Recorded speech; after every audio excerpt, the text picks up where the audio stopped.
বানালাম তেঁতুলের আচার। প্রথমে 5 ফোড়ন, জোয়ান, ধনে, সর্ষেটাকে শুকনো কড়ায় নেড়ে নিয়ে হামালদিস্তায় গুঁড়ো করে রাখলাম। আর কড়াতে দিলাম আখের গুড়। আখের গুড়টাকে বেশ খানিকটা মতো আখের গুড় দিয়ে একটু নাড়াচাড়া করে রাখলাম। করতেই ওটা গলে গেল। তারপরে 4টে মতো শুকনো লঙ্কা দিয়ে দিলাম। আর ফ্রিজে থাকা অল্প মতো তেঁতুল ছিল, সেই তেঁতুলটাও ওটাতে দিয়ে দিলাম কড়াইতে। দিয়ে ভালো করে নাড়াতে লাগলাম।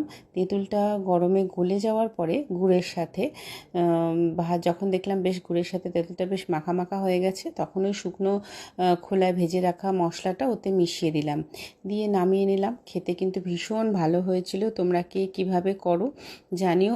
বলতে ভুলে গেছি, ওর মধ্যে আমি কিন্তু একটু বিট নুনও দিয়েছিলাম। খেতে কিন্তু খুব ভালো হয় বিট নুনটা দিলে।